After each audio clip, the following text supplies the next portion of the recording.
오늘 마가복음 16장 9절부터 13절의 말씀을 가지고 부활신앙으로 주님의 부활을 맞이하자. 2024년도 부활주일 예배 메시지를 전하기를 원합니다. 오늘은 예수님께서 사망 권세를 깨뜨리고 다시 사심으로 죽을 수밖에 없는 우리에게 영원한 생명을 선물로 주신 거룩한 기쁨의 부활주일입니다. 그동안 우리의 삶이 어떠했든지 간에 이 아침 부활하신 주님을 굳게 믿고 마음에 영접할 때 죽었던 각자의 형편들이 이 시간 모두 살아나게 됨을 꼭 믿으시기 바랍니다. 우리 가정의 모든 죽은 것들이 다 부활하는 날이 오늘이에요. 지난 주일에 말씀드렸듯이 예수님은 자신의 죽으심과 부활하심을 제자들에게 무려 3번이나 말씀해 주셨습니다. 미리 깨닫고 준비하라는 것이죠. 하지만 우리가 방금 읽은 오늘 본문을 보시면 이상한 일이 벌어지고 있어요. 주님이 예언하신 대로 죽으신 지 3일 만에 부활을 하셨어요. 그리고 부활하신 주님을 만난 자들이 제자들에게 이 기쁨의 소식을 전했죠. 근데 제자들이 주님 부활의 소식을 들었음에도 불구하고 오늘 본문 11절 말씀 보시면 이를 믿지 아니하니라. 또 13절에 역시 믿지 아니하니라. 이 사건이 연거푸 발생하고 있다는 사실이에요. 예수님이 분명히 말씀해 주셨잖아요. 내가 죽지만 살아난다. 살아난다. 살아난다. 3번. 그런데도 부활하신 소식을 듣고도 믿지 않아요? 이것은 이상한 일입니다. 그렇다면 부활하신 주님을 목격한 자들이 증언했음에도 불구하고 내가 직접 만났다 들었음에도 불구하고 제자들은 왜 이 사실을 믿지 못했을까요? 바로 이들 안에 부활의 신앙이 없었기 때문입니다. 성도 여러분, 오늘날 이 땅에 세워진 모든 교회들은 과거 사도 베드로의 신앙 고백의 터 위에 세워졌어요. 그 말씀이 마태복음 16장 15절, 16절에 기록되어 있죠. 베드로의 놀라운 신앙 고백. 가라사대 너희는 나를 누구라 하느냐? 시몬 베드로가 대답하여 가로되 주는 그리스도시요 메시아시요 살아계신 하나님의 아들이십니다. 기독교의 진리 아닙니까? 근데 마태복음 16장 18절 말씀 보시면 또 내가 내게 이르노니 너는 베드로라. 내가 이 반석 위에 그랬어요. 너의 신앙 고백의 터 위에 그런 뜻이죠. 내 교회를 세우리니 음부의 권세가 이기지 못하리라.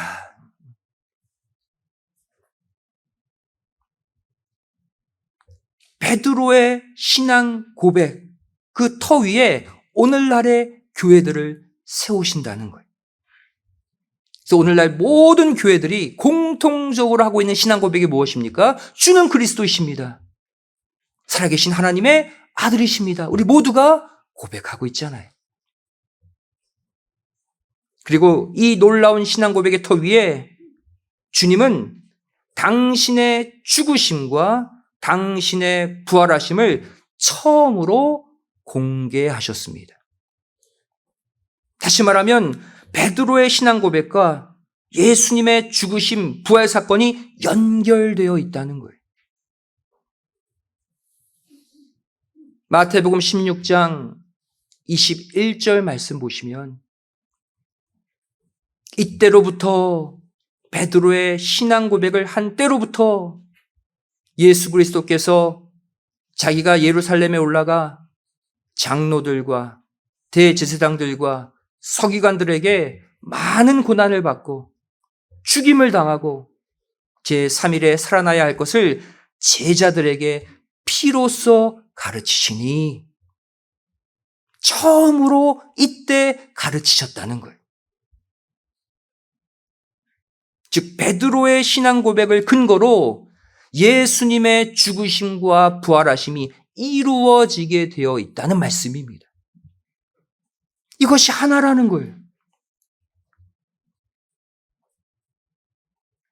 그런데 바로 이때 어떠한 일이 일어나게 됩니까?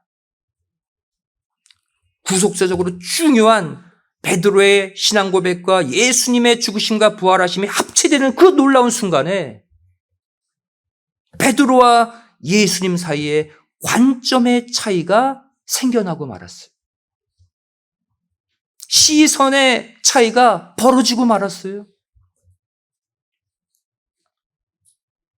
베드로는 이 예수님의 말씀을 듣고 예수님의 죽으심에만 집착했습니다. 뒷말은 들리지도 않았어요. 주님이 죽으시면 안 되는데 왜 자꾸 죽어야 한다고 말씀하시지? 살아서 우리를 로마의 압제에서 해방시켜 주셔야 되는데 죽으면 안 돼, 죽으면 안 돼 이것만 생각한 거예요. 하지만 예수님은 죽으신 후 3일 만에 다시 살아나야 한다는 것이 핵심이었습니다. 죽지만 다시 산다. 이것이 예수님의 말씀의 핵심이에요. 즉 베드로를 비롯한 당시 제자들은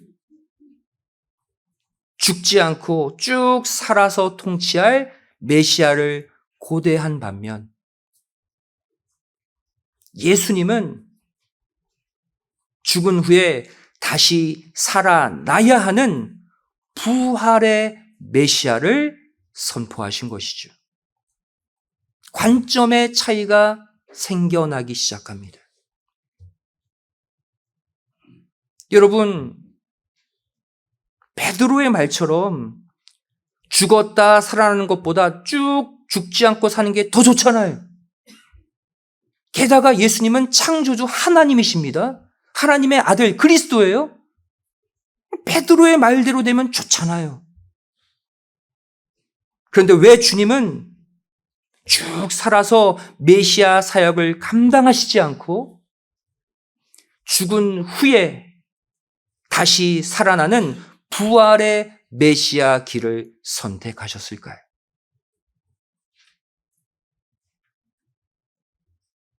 그것은 바로 우리 인간들이 죽어야 하는데 죽지 않으려고 하고 있기 때문이에요.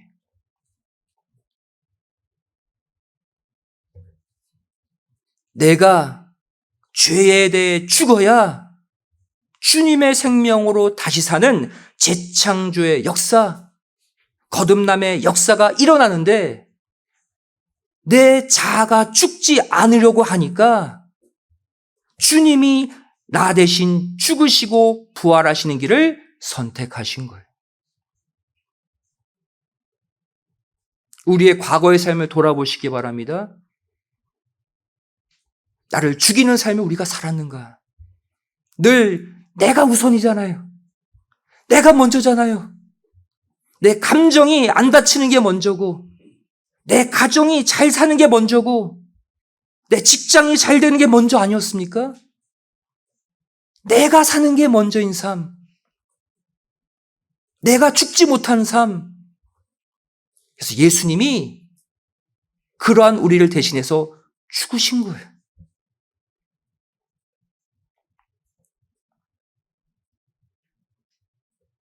그리고 우리 보고는 야, 부활하신 나 예수만 믿으래요. 너희 자신이 스스로 죽지 못하지 나만 믿어. 부활하신 나 예수. 이것을 믿으면 너희의 옛 자아가 죽고 예수님의 생명으로 다시 사는 새 사람이 될 수 있다는 것입니다. 이것이 우리가 오늘 누려야 하는 부활의 영광인 줄로 믿습니다. 우리 다 같이 로마서 6장 10절, 11절 말씀을 찾아서 읽어보도록 하겠습니다. 로마서 6장 10절, 11절 말씀, 신약성경 246페이지입니다.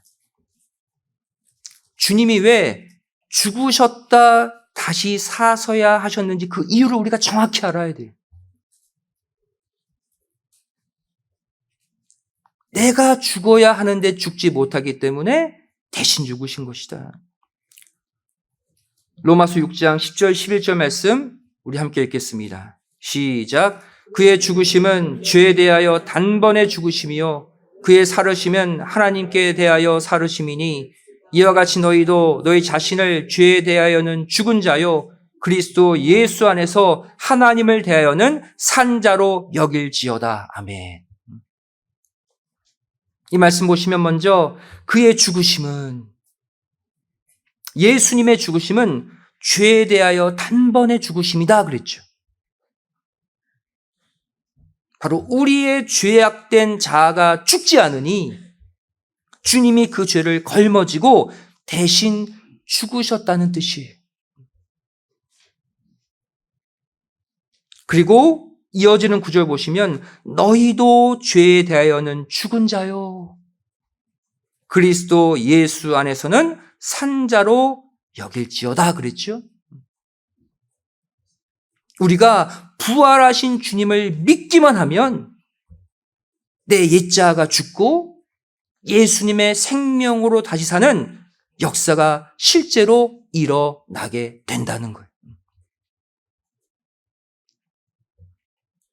사도 바울은 이 원리에 대해 다음과 같이 또 말씀하고 있습니다.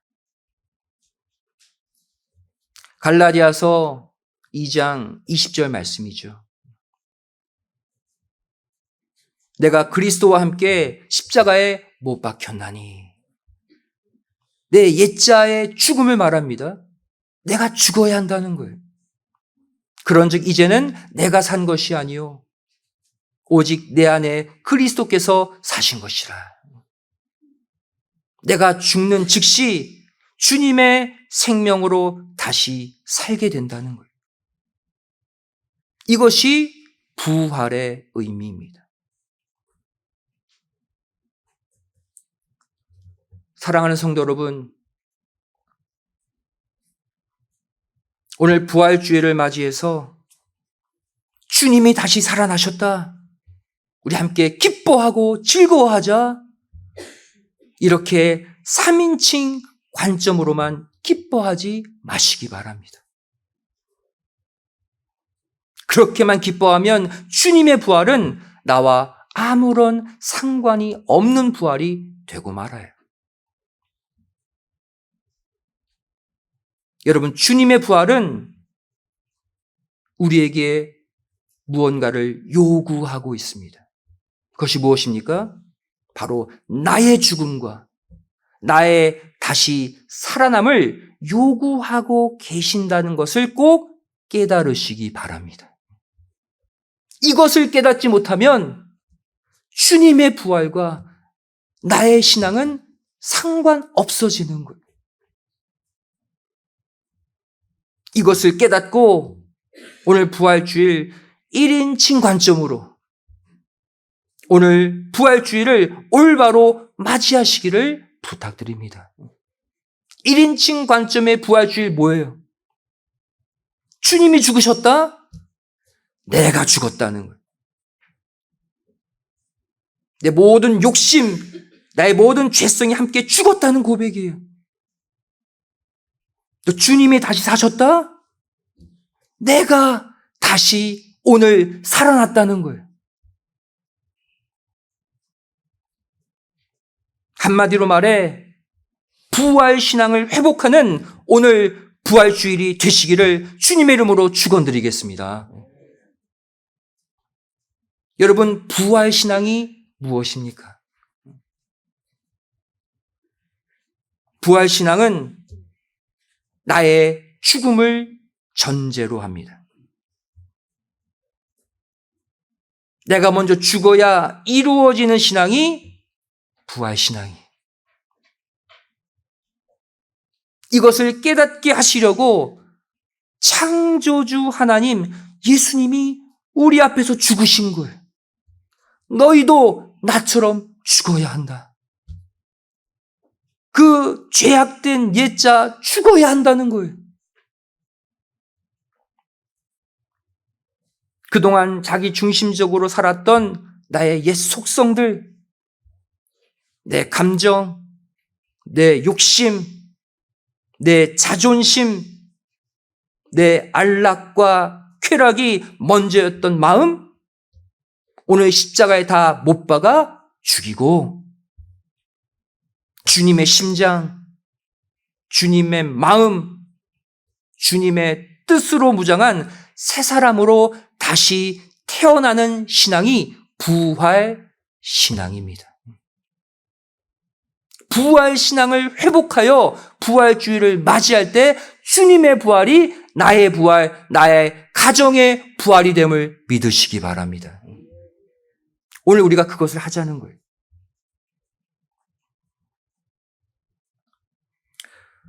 여러분, 사도 바울이 뒤늦게 부름받았잖아요. 12제자보다.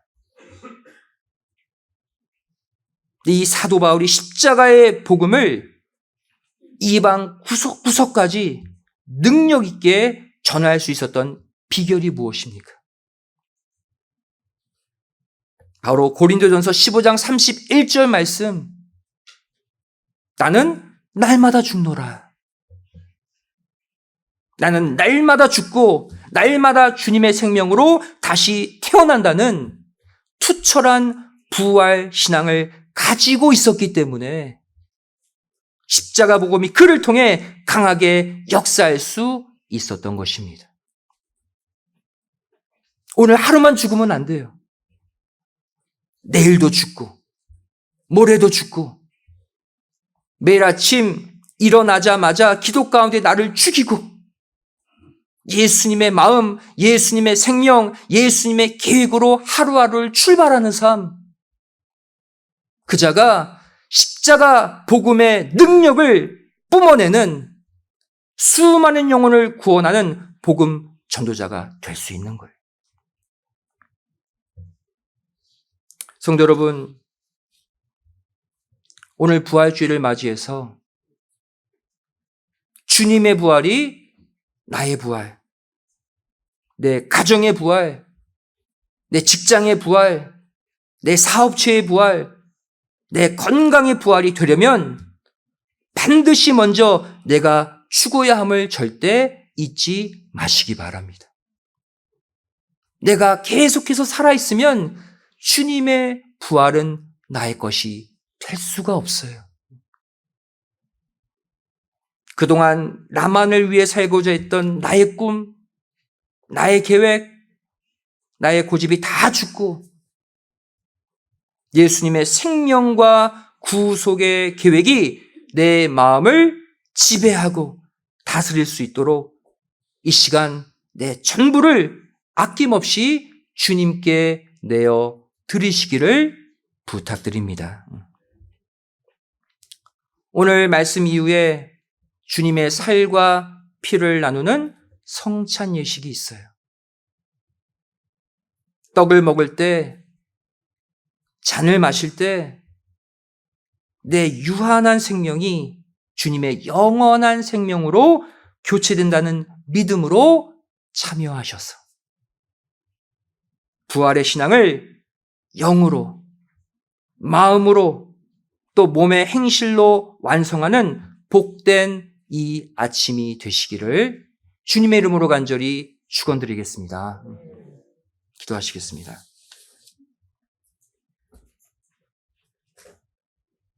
온 인류의 죄악을 걸머지고 창조주 하나님이신 예수님이 십자가에 달려 죽으실 수밖에 없었던 이유,